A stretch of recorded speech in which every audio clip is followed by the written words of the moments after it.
7 ayat firman Tuhan yang merupakan jaminan Tuhan bahwa Dia menjawab doa-doa kita, di mana ke-7 ayat ini akan meneguhkan dan membangkitkan iman saudara bahwa Tuhan menjawab doa saudara. Yang pertama, Yakobus pasal 4 ayat 2 sampai 3. Demikian firman Tuhan. Kamu mengingini sesuatu, tetapi kamu tidak memperolehnya. Lalu kamu membunuh, kamu iri hati, tetapi kamu tidak mencapai tujuanmu.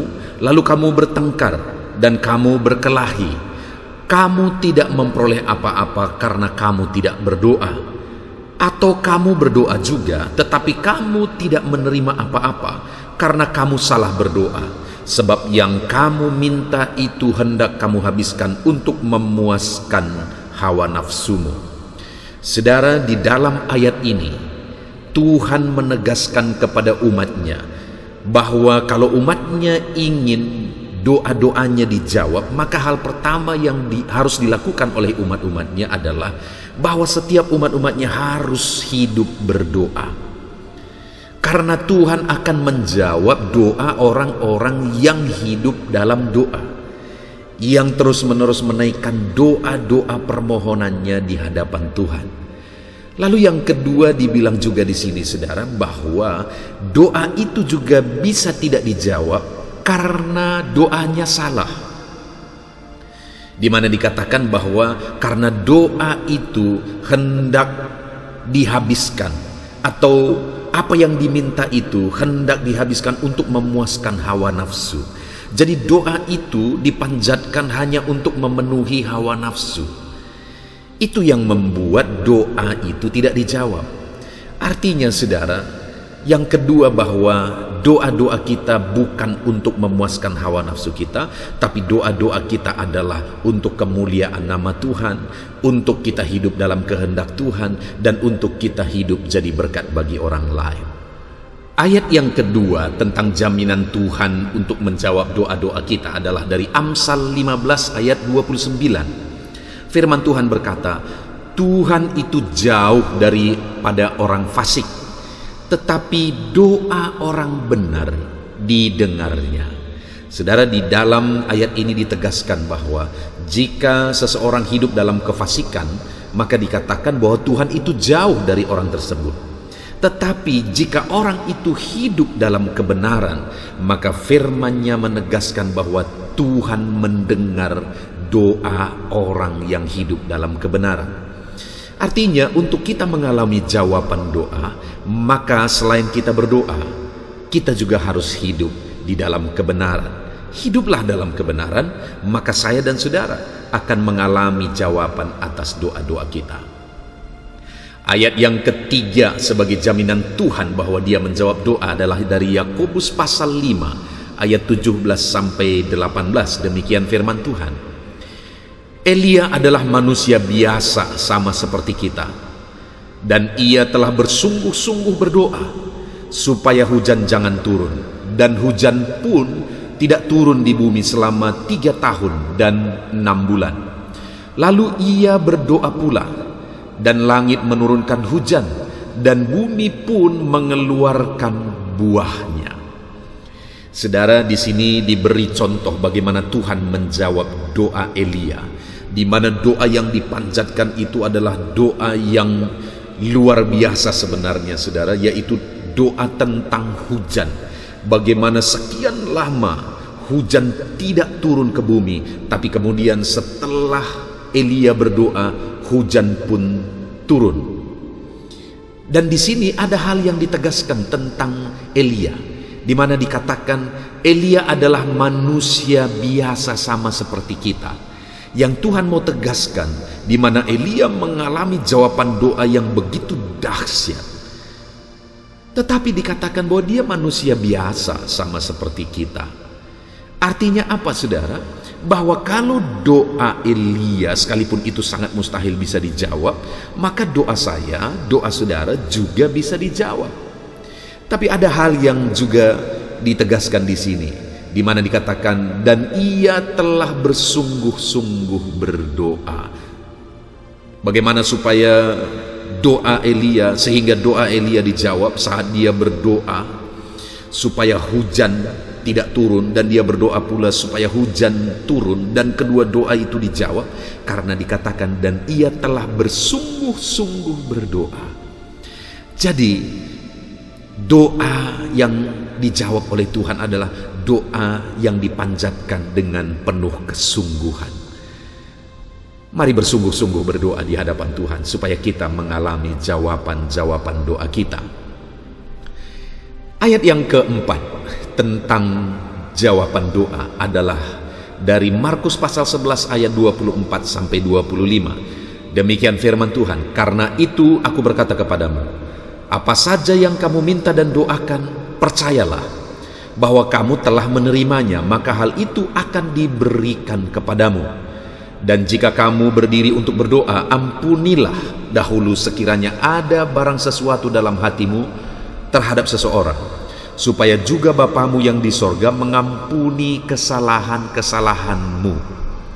Saudara, di sini Yesus menegaskan bahwa apa saja yang kamu minta dan doakan, percaya bahwa kamu telah menerimanya, maka hal itu akan diberikan kepadamu. Jadi, supaya kita mengalami jawaban doa, ketika kita menaikkan doa-doa kita di hadapan Tuhan, Tuhan mau kita percaya total kepada Dia. Bahkan dikatakan di sini, percaya bahwa kamu telah menerimanya, untuk menegaskan bahwa tingkat kepercayaan kita itu, firman Allah berkata, kamu telah menerimanya. Artinya kita mengimani apa yang kita doakan, itu kita telah terima. Itu iman yang Tuhan mau, bukan iman dalam keraguan apakah Tuhan akan menjawab, bagaimana Tuhan akan menjawab, tetapi yang ditegaskan di sini, percayalah bahwa kamu telah menerimanya. Apakah saudara percaya bahwa saudara akan menerima doa-doa yang saudara panjatkan?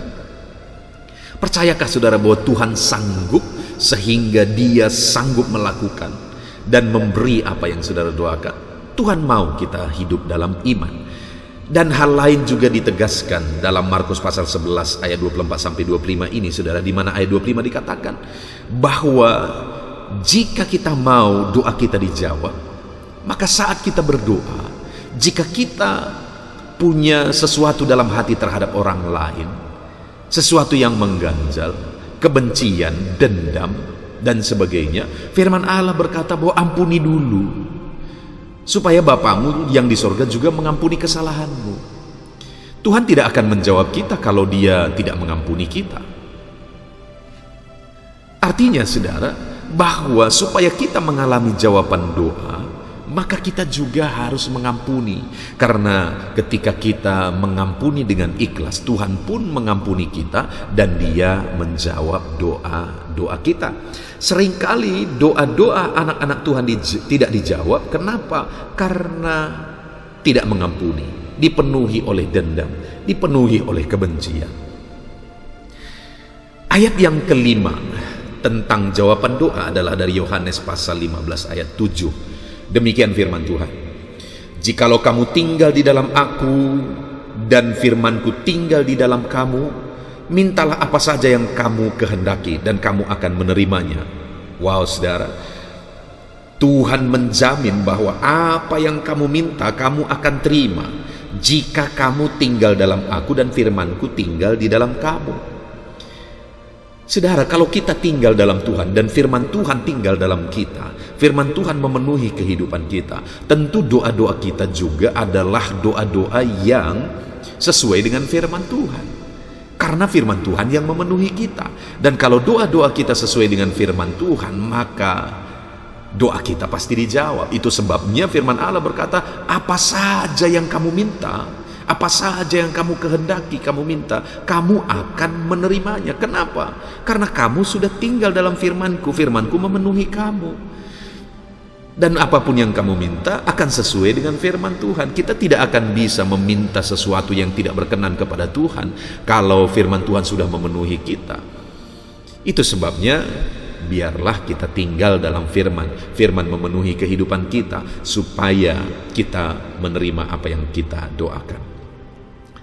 Ayat yang ke-6 tentang jawaban doa, saudara, adalah dari Mazmur 145 ayat 18 sampai ayat 19, demikian firman Tuhan. Tuhan dekat pada setiap orang yang berseru kepadanya. Pada setiap orang yang berseru kepadanya dalam kesetiaan. Ia melakukan kehendak orang-orang yang takut akan Dia dan mendengar teriak mereka minta tolong dan menyelamatkan mereka.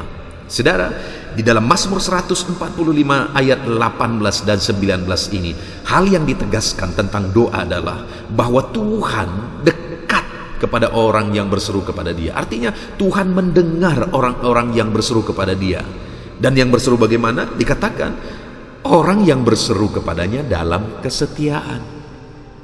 Saudara, bahwa bagaimana supaya doa-doa kita dijawab oleh Tuhan, kita harus menjadi anak-anak Tuhan yang setia kepada Tuhan dan setia dalam berdoa. Seringkali doa kita tidak dijawab. Kenapa? Karena kita tidak setia berdoa. Doa kita hanya sekedar, doa kita hanya ketika kita mengingat, atau doa kita hanya sementara. Padahal Tuhan berkata bahwa seruan orang yang didengar itu adalah seruan atau doa yang dinaikkan dalam kesetiaan. Dan juga yang ditegaskan di sini adalah bahwa Ia melakukan kehendak atau keinginan atau permintaan orang-orang yang takut akan Dia. Selain kita setia berdoa, kita juga hidup takut akan Tuhan. Karena orang yang doanya dijawab itu adalah orang-orang yang takut akan Dia. Jadi setialah berdoa dan hiduplah takut akan Tuhan kalau saudara rindu doa-doa saudara dijawab. Ayat yang ketujuh sebagai ayat yang terakhir tentang jawaban doa saudara adalah dari Matius 11 ayat 13. Firman Allah berkata, "Jadi jika kamu yang jahat tahu memberi pemberian yang baik kepada anak-anakmu, apalagi Bapamu yang di sorga, Ia akan memberikan Roh Kudus kepada mereka yang meminta kepadanya." Saudara, hal yang ditegaskan di sini adalah bahwa kamu saja, Bapa di dunia ini, tahu memberi pemberian yang baik kepada anak-anakmu. Dan Tuhan membandingkan Bapa di dunia ini dengan Dia. Kalau Bapa di dunia yang jahat saja tahu memberi pemberian-pemberian yang baik kepada anak-anaknya, apalagi Bapamu yang di sorga. Bahkan dikatakan Roh Kudus pun akan diberi kepada mereka, dirinya sendiri akan diberi kepada orang yang meminta kepada Dia, apalagi yang tidak akan diberi kalau rohnya pun diberi. Artinya saudara, ketahuilah bahwa Bapa yang kita sembah itu adalah Bapa yang baik.